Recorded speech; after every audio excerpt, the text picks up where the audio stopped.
Hello again, Blue Jays. Nice to connect with you, and welcome to my living room. My lovely cane plant says hello as well, and hope you've been outside enjoying this warm weather. I was out riding my bike today, finished organizing my garage, and I just heard a robin.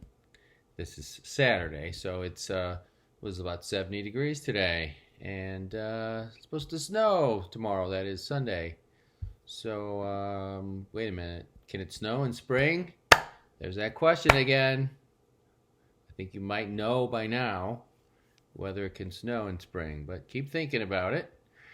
Um, and I was reading the weather report. It's supposed to be colder than today for the next 10 days, so it's not going to be this warm for quite a while.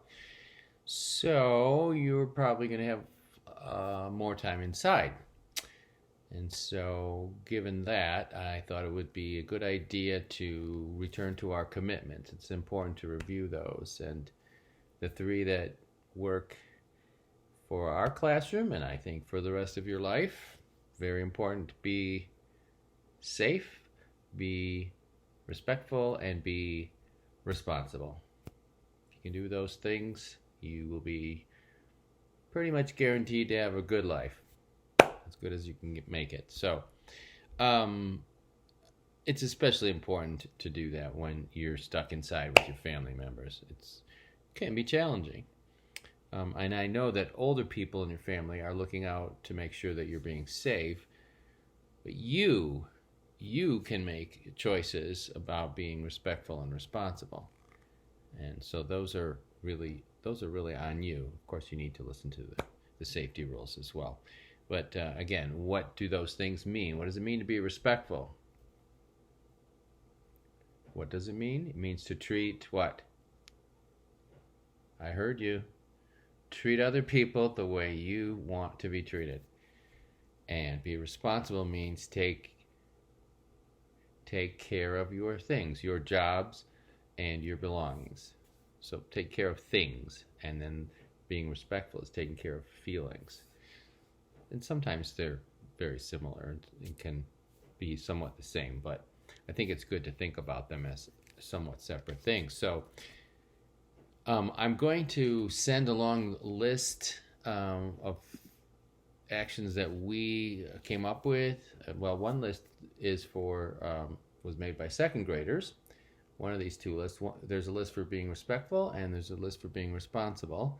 And I wonder if you can tell which one was made by second graders.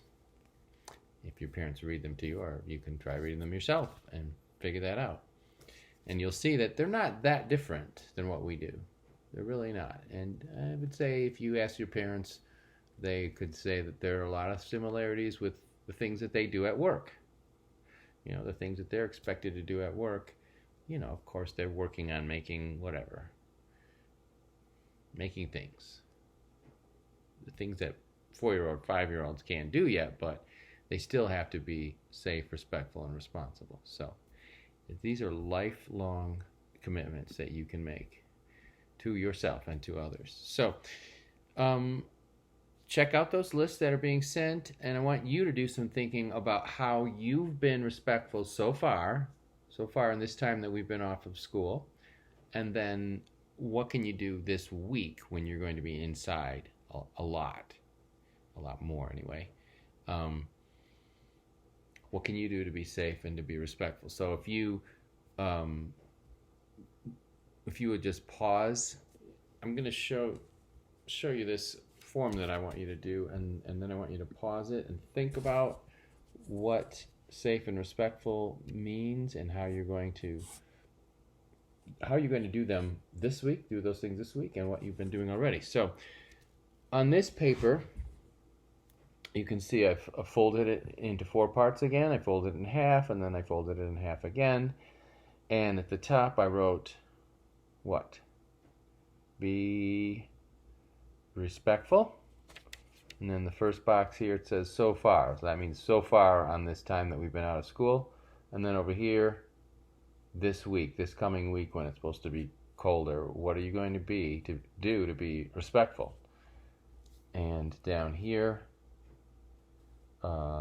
so far you've been out of school, what have you done to be responsible? What have you done so far in this time you've been out of school to be responsible? And what can you do this week to be responsible?